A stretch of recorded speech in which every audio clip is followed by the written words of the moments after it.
Hi, everyone. Welcome to another hardwear.io webinar, and thank you for joining us on this Tuesday evening.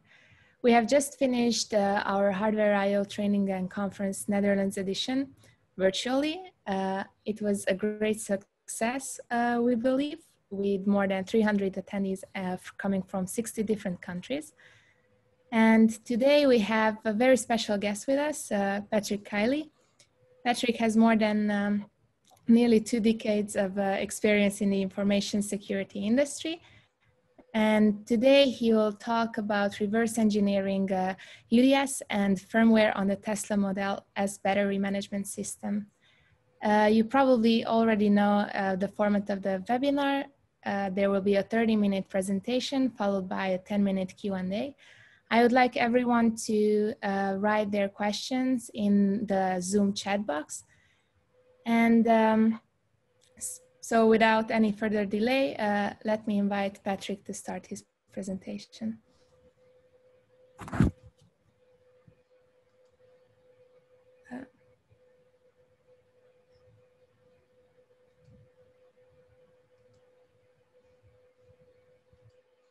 Okay, hello there. Let me get this presentation going.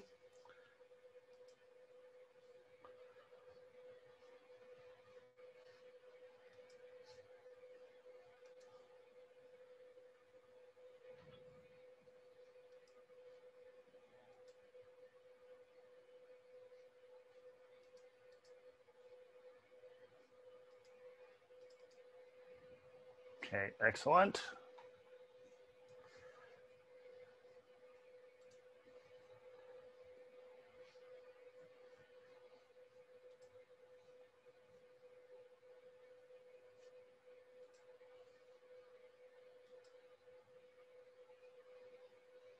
Okay, bear with me 1 second here so I can move these around.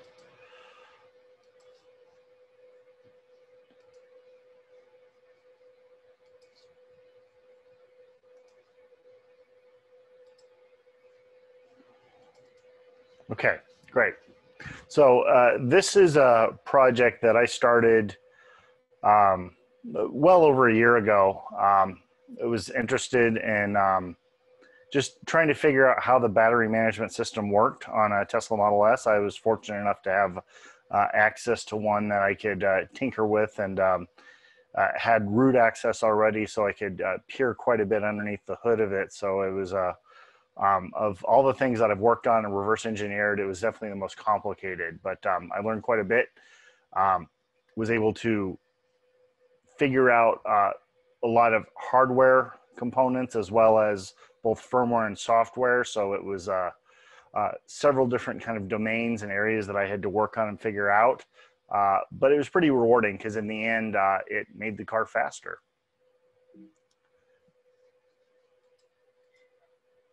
So a little bit about me. I'm Patrick Kiley, Principal Security Consultant at Rapid7. I'm a member of the penetration testing team. Previously, I've released some research in avionics security. Obviously, like the Tesla Model S, I've done research in internet-connected transportation platforms. And then, hardware hacking, Internet of Things, CAN bus, a lot of the subjects that I've done research on and that I'm interested in. So kind of the topics, this is a brief overview of what we're going to go over today. I'm going to go over the architecture of the Model S, the performance and Ludicrous timeline. It's important to understand that Ludicrous was announced after the performance models were released, and it's critical to some of the components that I was able to reverse engineer. If it was done in the opposite order, it's likely that it never would have been successful just because there wouldn't have been as much information out there. Some of the data that's stored in Toolbox, which is Tesla's diagnostic application used in their service centers and by body shops. How he's able to extract firmware. The UDS and ODX routines, those are all CAN bus type protocols that sit on top of CAN bus and work and allow you to really aid in reverse engineering what's actually going on when you're inspecting the CAN bus. Modification of the current shunt, Then some additional firmware analysis, and where I can take it from here, some additional next steps. So, and then one of the things that I'm going to really add to this presentation, for those of you who actually saw some similar work that I've released in the past, I'm going to talk a little bit more about the security implications of many of these various features that we go over. But a little bit about the Model S. This is the Model S that I was inspecting. The newer ones that are running Autopilot 2 and later have a little bit different architecture, but overall the basic layout is the same. So we have the central information display, which is also what connects to the internet, and then we have the instrument cluster. Those are running the same version of firmware, but they have slightly different versions of hardware on them. But the firmware that sits on them is otherwise identical. Those both connect via a USB Ethernet internally to an Ethernet cable that connects between the two. That's really critical for those who've actually hacked the vehicles, the fact that there's an exposed Ethernet connection that they can tap into and inspect the data going back and forth. Both of those connect to an internal Ethernet switch that's on that central display of the Model S, and those connect to a security gateway. So the security gateway is a lot like a vehicle firewall. It's not as intelligent as a firewall, it's more like a packet filter, but it does act as a security device that sits between the vehicle's CAN buses and the infotainment and basically internet connected parts of the vehicle itself. And then from there, we have the various CAN buses. There's the other CAN buses for like the chassis and the body and a few other private CAN buses. But the one we're really interested in for the reverse engineering of this project is the powertrain CAN bus. That's called PT. It contains the battery management system, the drive units, which are basically like the motors on an electric car, thermal controllers, and other powertrain related charging. Anything that's related to the powertrain is connected to the powertrain CAN bus. It's a standard Bosch standardized CAN bus that runs at 500 kilobits per second. Uses differential signaling, 11-bit arbitration IDs, and it does support UDS. That's really critical for some stuff that we're going to talk about later. So here's some notes about this. So this is a really good architecture. If you follow any of the modern automotive platforms, you'll know that a lot of them are actually implementing this idea of actually having a security gateway, a security device that sits between the OBD port, the infotainment system, and the various vehicle CAN buses. This is because of some of the well-publicized hacks against vehicles where they've been compromised remotely over the air and then controlled by sending signals onto the CAN bus. The security gateway is basically part of a defense in-depth strategy to prevent some of these attacks from actually happening. It acts as a filter between these, so you cannot basically do some commands unless you're physically on the exact CAN bus that you need to be. So it's a really good design, but some of the other stuff had some issues. So the Tegra 4 actually had a hardware level flaw in the bootloader that was publicized well with the Nintendo Switch. It's the exact same type of device. So they actually switched a couple of years ago over to an Intel Atom-based system. And then the Model 3 uses something totally different. The Model 3 uses Intel Atom, and it doesn't actually have those separate devices between the main screen and the instrument cluster. Of course, there's no instrument cluster on Model 3, but on the newer versions of the Model S, the instrument cluster is just a display from the main computer. It's not a separate computer entirely. So there's that Ethernet's no longer exposed. But the good advantage that Tesla has on this architecture is they can patch it over the air. And you'll see that when someone actually identifies a flaw, you'll see the revisions in later software actually take care of that. And in some of the more recent ones, they've actually started to do things like implement hardware encryption and some other capabilities that actually make hacking the underlying Linux operating system much more difficult. So this is the hardware component of the battery management system. This actually sits inside the battery pack on a Tesla Model S. Model 3 actually has this inside what they call the penthouse, but it's also kind of inside the high voltage component of the Model 3, and it's the Model 3 is also TMS 320 based, but it's a little different in how they actually laid out their architecture. So the main processor on this is a Texas Instruments DSP, digital signal processor, called the TMS 320C2809. You can see it as the smaller chip in this sample board that I have down here that I got off of a salvage unit. But there's also a hardware backup. The hardware backup's an Altera CPLD, complex programmable logic device. It basically acts in case there's some type of software flaw that you won't have unsafe conditions that exist inside that battery pack. So the CPLD acts as a backup. And you'll also notice that there's exposed JTAG. That was pretty interesting. It's something I've been looking at. This particular version has the JTAG headers that I've actually attached, but it uses a standard Texas Instruments style JTAG connector, which is useful, and I'll kind of cover that in a little bit. But a couple of the other really important components of the battery management system. There's a current shunt. The current shunt is a really critical component that I'll kind of show you in the next screen. That's this device.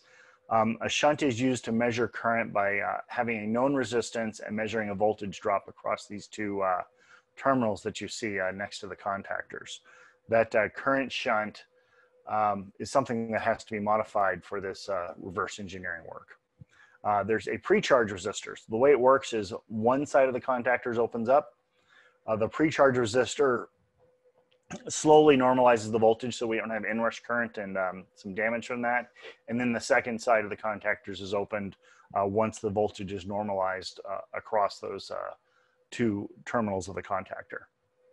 And then we have all these battery management boards that are in each of the 16 battery modules. These have bleed resistors so that the batteries themselves, the individual series packs of batteries can be normalized, and you can have a pretty even voltage across it.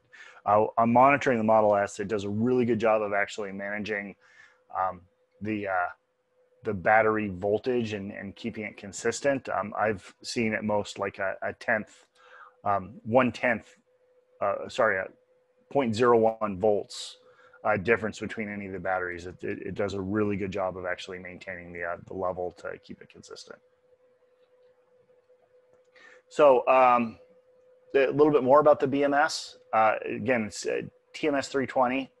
Uses a TI created language. It doesn't use Linux. It doesn't use anything that's basically familiar to someone who's hacked any of the other various operating systems. It's its own language. The development environment that's used to develop it, unless you're using your own tools, is called Code Composer Studio. It is a free download from Texas Instruments. And then it does have, like I showed earlier, it does have JTAG. That JTAG, however, is protected by a 128-bit code security password. So you have to have that code security password to read protected areas of memory, to do any of the other various JTAG-related functions on the unit. But the firmware itself is not encrypted. It is pretty well stripped, though. I couldn't find anything useful in the other firmware hex files. But some people have actually been successful at modifying it. There are stories out there about how people have increased the power on the Model 3 and then turned around and sold it. So some people have actually figured this out. Not on the Model S. The work that I did used capabilities that Tesla already did. I just managed to reverse it out of some of the other stuff that I'm going to go over in a minute. And then, of course, the data sheets for this device, they do show the layout and the memory map. So there's quite a bit of information that you can actually get about how the internals of this system work. So a little bit about Ludicrous. The Performance Model 85D was released in the end of 2014, but Ludicrous was not announced until about 6 months later. So they had the hardware, they had it well out into the industry for about 6 months before Ludicrous came out. And this is important because it actually involves some hardware changes.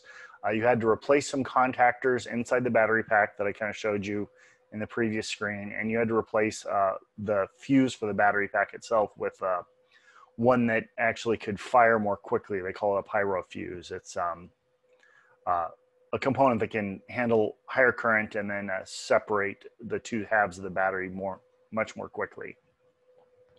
But really the important thing to notice here is Ludicrous is released after the vehicle is released. And then the P85D and a few P90Ds are the only vehicles that really required hardware changes. All the other vehicles, to add Ludicrous, they were controlled by a single line stored on the security gateway. All you had to do was you had to add the line performance add-on 1 to the file internal.dat. Then reboot the gateway and you have Ludicrous. There's no signature, no encryption. It's controlled entirely client side. But I have been told, I haven't observed this directly because I haven't really hacked on a Model 3 or the MCU version 2 of the Model S, that they're using signed configurations now. So this is no longer possible on the newer models. But on the older Model S's, all the configuration of the car is controlled entirely client side. Now, that's not to say that Tesla doesn't know when you make a change. This configuration file does get uploaded to Tesla on a regular basis. And I've also heard from some people I've spoken to at Tesla that they get alerts when people change their internal.dat files and they don't line up with what they are expecting on their on what they call the mothership side. So what about the upgrade? The older vehicles, obviously it's quite a bit more complicated. You have to do hardware, you have to modify the current shunt, you have to reflash firmware, and then finally you reconfigure the car at the security gateway. So I did this on a donor vehicle. This is the donor vehicle up on a lift. You can see the battery pack right in front of the tires and the rear subframe. This is the battery pack removed from the vehicle. And this is the pyro fuse you see up here on the left, and the module with the battery management system on the right. See the fuse that's in the car right now that you see in this picture is actually the older fuse before it's been removed, just where the protective cover has been removed, where you see the tools right there. Next, we have a close-up of one of the contactors and the current shunt. This is the new contactor after it's been installed. And then you can see the current shunt. It connects right between the contactor and the rest of the vehicle. Close-up of the BMS, a little blurry, apologize. And you can see the headers right there for the JTAG are on that one already as well. So what about firmware? So we've got the hardware. So we've got the contactors there. We've got the pyro fuses placed here. Now we need to talk about how to do the firmware. So Tesla makes a diagnostic tool called Toolbox. Toolbox is a Python written executable that runs on Windows. The important files within Toolbox are contained in these files you see on the right called scrambles. These are encrypted plugins that have the .scramble extension. Excuse me, they're encrypted at rest, and then as they're needed, they're decrypted as the application loads. And the Toolbox application is designed to operate standalone without a connection to the internet. Therefore, you can reasonably believe that everything someone needs to decrypt these files would be contained on a laptop with a functioning Toolbox executable. You know, getting the scrambles themselves wouldn't help you, but getting a full image of a laptop running Toolbox should be able to figure this out. And it turns out it was relatively easy.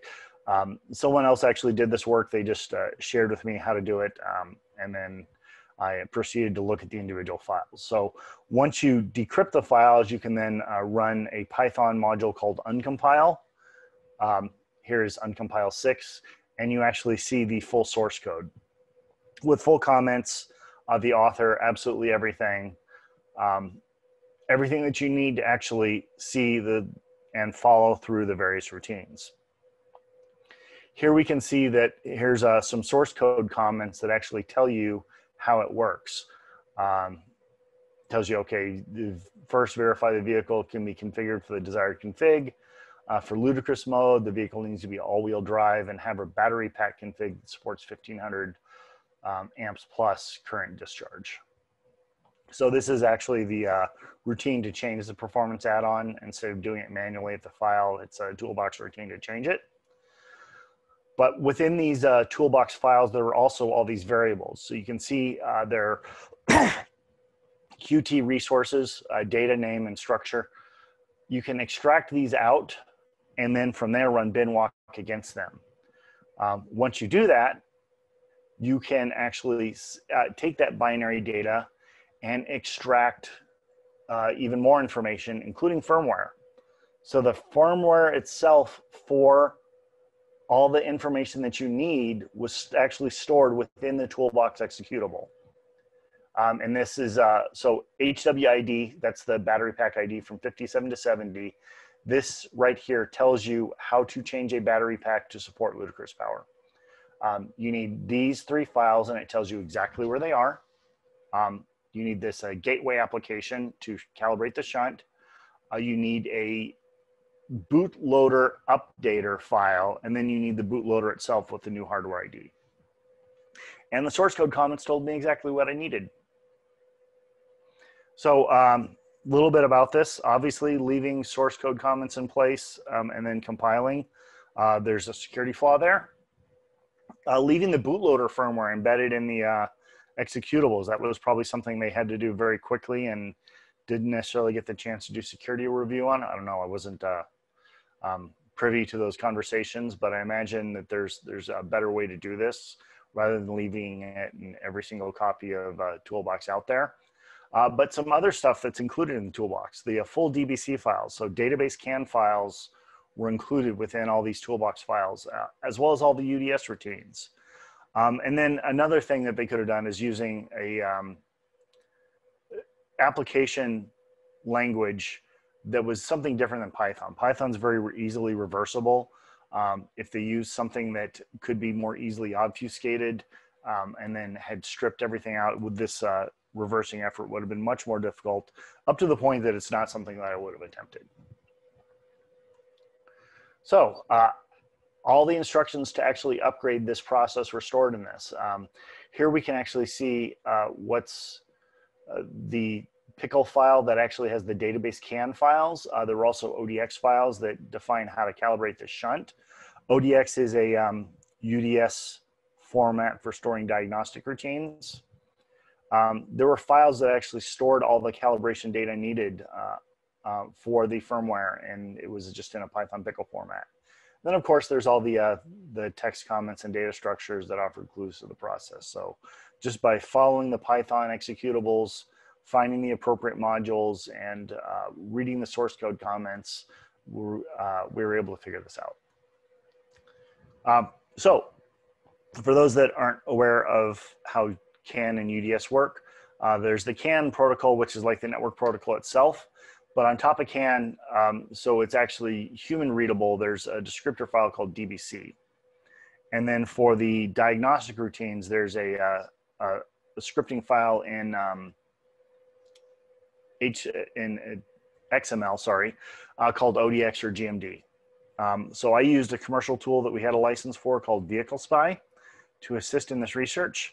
I identified that these arbitration IDs 7, Echo 2, and 202 from the BMS identify the max current as a static value.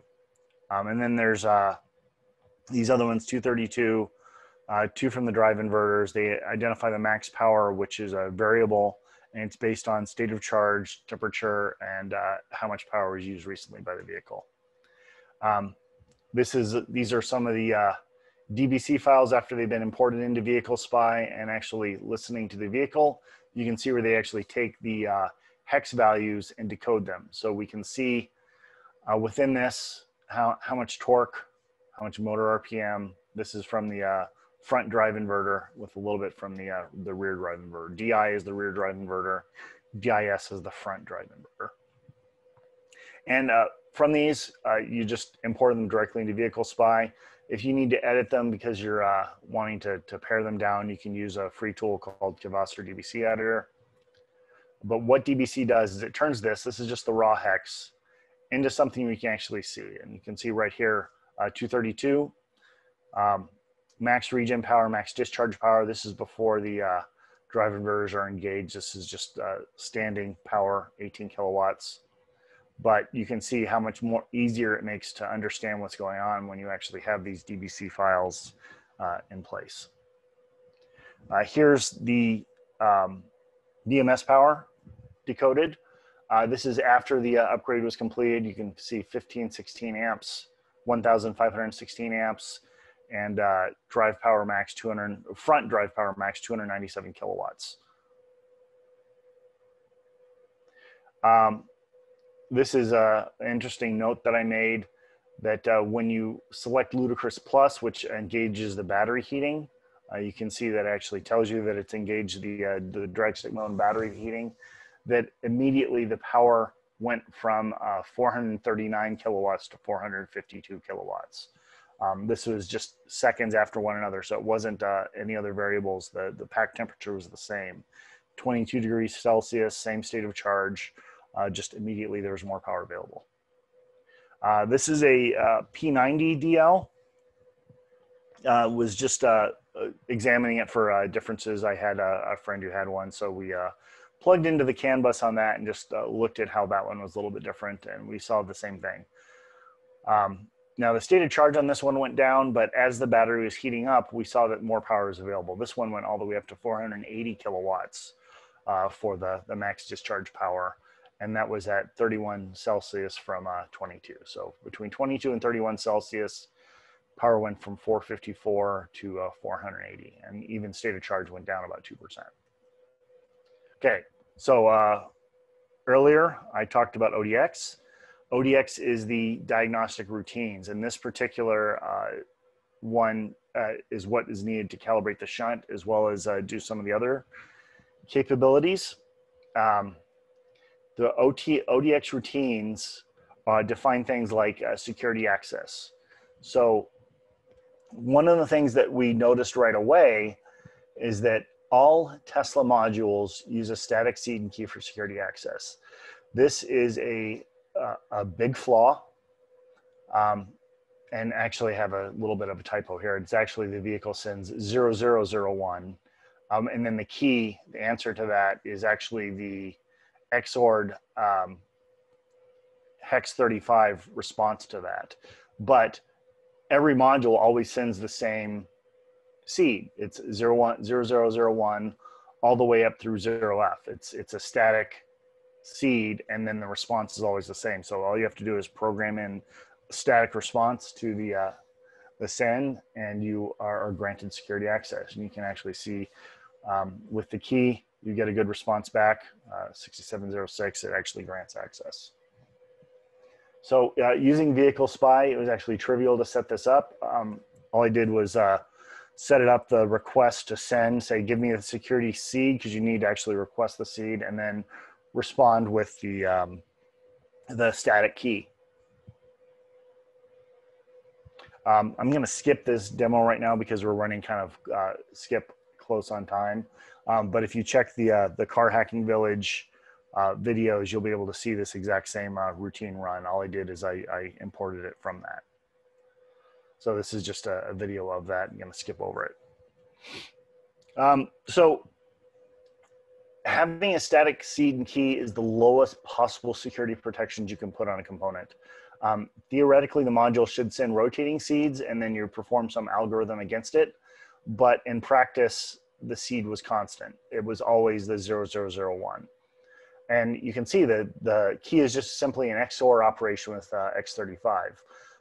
So 0001 becomes 3534, et cetera, going all the way up through 0F. Either way, it's a very weak protective mechanism. Ideally, there should be some crypto involved here, involved in the module that makes this much more difficult, but it's not, it's static. So the other thing that we had to do, the current shunt itself had to be modified.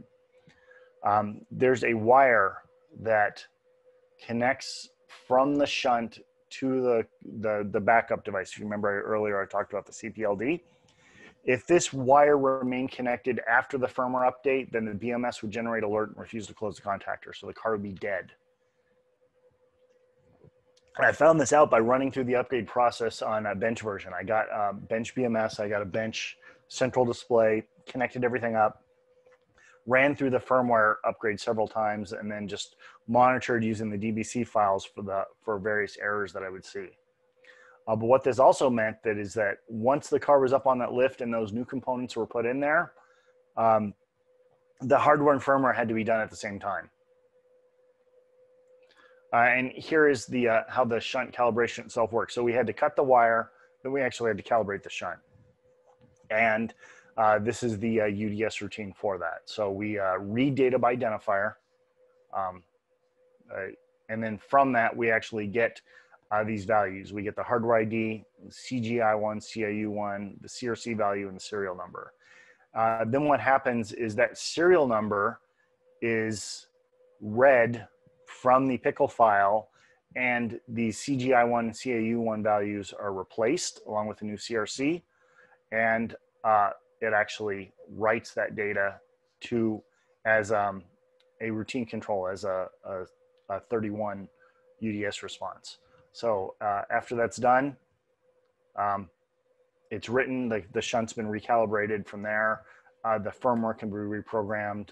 Again, I'm going to skip over this one. Car Hacking Village video. I'll make sure that we link that at the end of this chat. Actually has this same video running. So just to give an example, here are a bunch of the other ODX routines that we were able to extract out. I only needed those two. I needed the security access, read shunt, and calibrate shunt, but there are a ton for pretty much every other single routine that you can actually run on a Model S. These are just the ones for the BMS. There are a bunch for all the other modules as well. Things from like calibrating the air suspension to making modifications to other components that I wouldn't even want to contemplate unless I really dug into it. But they were all stored in these ODX routines on the vehicle, well, along with descriptors on what they were for. So here, I actually looked at how the UDS firmware was a little bit different. We got a little bit of time for this, so we'll go ahead and cover this. The firmware updates are stored on the Model S in a directory called deploy seed artifacts version 2. So a module would be like BMS, and then ID would be the BMS ID. And then this file right here, version map to TSV, and identifies the firmware file for the car. They're all stored in hex format. This is kind of a breakdown of how hex format works. So we have the size in hex, the address of where it goes in memory, the record type, the data, and then a small checksum. From this, I was actually able to import it into IDA Pro. So from this, you can actually see the address, where it actually sits in the memory map off of the BMS. And from there, I was actually able to import this into IDA and start to look at it. I haven't gotten very far with this yet because it uses its own assembly language, and I'm not that great with assembly. But it's enough that you can actually see the code entry point, and you can actually see what's data versus what's code. This section where it says data, it's because memory is dual mapped. This is actually executable code. Sorry, skip back over this. So that's not actually data, that's executable code. You can see some of the jumps here. But one of the things I was able to notice is that in the various versions of the firmware, there weren't that many changes. This is 2 different versions of the Model 70 BMS firmware. And you can see just comparing the two, the changes were minimal. Same thing about the bootloader. We have a bootloader for 57 versus the bootloader for 70. The CRC changed, but beyond that, it was just a few hex characters that identified one bootloader from another one. So it's really, really small amount of changes to the firmware itself from the various pack IDs. One of the other things I found out is you could take these various versions and actually find out where they sat within IDA Pro. So once you basically took the hex files, imported them in, found the code entry point, you can actually see where the data sat. So I'm making some progress. I just don't have it fully reversed yet. We did the upgrade process, flashed the BMS, updated the internal DAT, redeployed the firmware, and then drive away, right? No, that's not what happened. I actually had to tow the vehicle from, so after we did everything, it failed. It wouldn't accept the new firmware. It started giving me errors from the BMS. Had to tow the vehicle from California to Nevada, where I actually did the work. Wasn't terribly expensive, but it still was painful and nerve-wracking. But we're able to get it done. But what I figured out is that the gateway itself has a secondary file that it uses for validation. This file is called firmware.rc. I'm assuming RC is short for CRC because it's filled with CRC values. And the gateway uses this as a validation check for the components. So if you go in and you put in a new drive unit that's running the different software, the gateway is not going to allow the car to turn on because the firmware broadcast from that drive unit is going to indicate a different CRC from what it expects. Found some references to this file in the error logs. So I went to the gateway and I requested this file, noticed it, saw that the BMS, you can see line 5 here says the BMS was wrong for what the actual firmware should have been for the vehicle. So all I had to do was go in here, replace the BMS line, recalculate the CRC, which is a JM CRC 32, then put the file back on the gateway. After I did that, the car woke up, the errors cleared, and we now had a ludicrous vehicle. So here are some notes I made. That's the power before and after the upgrade. Before it was 1,305 amps that were available. After it was 1,516. For some reason, after several firmware updates, it dropped down to 1,492. I don't know why. Still trying to figure that out. I've seen other vehicles that don't have that extra, 24 amps missing, but still it was quite a bit of an increase over 1,305. So it does seem possible to increase speed beyond ludicrous. That's kind of like the goal of the other stuff. I'm not sure I'll ever actually do it on a vehicle. I just want to see if it can be done. But there's a guy out there who's actually taken a rear wheel drive P85 and really increased the speed beyond what it should be. We just need to find those variables within the firmware, jump them up a bit, modify the CRC values. The problem is it can be really dangerous to do so. These battery packs, they run about $20,000. We're already dealing with pretty high current drain. You can end up burning out the drive units, IGBTs, which is really bad. You could pop cells in the battery pack or worse, cause a fire. The other thing I want to understand is what those shunt parameters actually do. I think CGI has something to do with gain, but I have no idea what the other one does. Here's the reference material, some of the acknowledgements. Bitbuster, he allowed me to use his garage in Rancho Cucamonga to actually do the work, and any of the other information. Beyond that, I want to say thank you for listening to this presentation. So I know we've gone over about 5 minutes, but at this point, I think we want to open it up to questions. Hi, yes, thank you first for your presentation. We have one question asking, the firmware was not encrypted and not digitally signed? So the firmware, that's kind of a rough question. I'll try and answer that in the various sections. The firmware for the car itself, the entire max firmware for the car, there is a signature process for that. There's an updater process called CID updater. The way it works is it checks with the Tesla mothership, it downloads firmware onto the vehicle, and then it does go through a signature validation. On older versions of the vehicle, there are ways around that. But it does actually do a signature check on that. For the rest of it, it appears to just use the CRC value. I'm not actually seeing anywhere where it indicates the actual like drive unit firmware or BMS firmware has any type of signature beyond the CRT check that I kind of covered near the end of the presentation. The gateway itself does appear to have some checks, and I think newer versions of the vehicle have moved towards both encrypted and signed firmware, but I know on at least MCU1 versions of the Model S, there's still a lot of hacking that can be done. There's a lot of ways around the various security protections that are on the vehicle. Okay, thank you. Are there any more questions?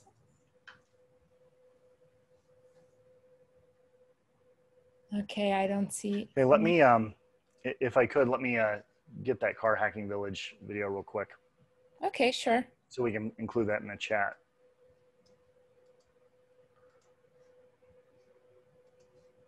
Value.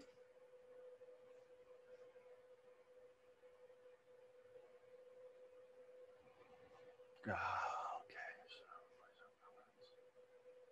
Sorry, I should have this bookmarked, but I don't. Okay. Okay. Okay, so there we go. That's the deep dive that actually shows those exact videos that are recorded of the two various UDS routines actually running on a bench version of the battery management system. So you can see those. Okay, thank you for sharing the link with us. Yeah. Are there any more questions? No, I don't think so. Oh, yeah. Can you please explain how were you able to make out the UDS routines?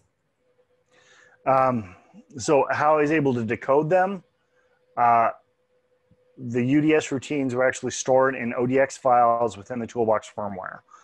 Those ODX files could be imported into Vehicle Spy, or you could, if you're really good at reading XML, you could just decode them yourself. But it was just a simple matter of importing those ODX routines into Vehicle Spy, and you can see everything. You can see what all the routines meant and what they were meant for, as well as all the descriptors. But they were really just XML files, so you can kind of poke around them yourself. They're just not as easy to read as if you import them into a commercial tool that's designed to run ODX routines. Does that answer your question?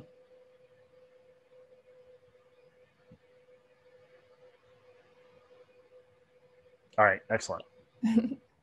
Okay. If there are no more questions, then I would like to say thank you for having this webinar. And guys, if you like today's webinar, please leave a feedback for us. I have shared the link above for the feedback form. And also, if you're interested in a social networking session, please sign up for a hardwear.io fix-up. Okay, thank you all. Thank you.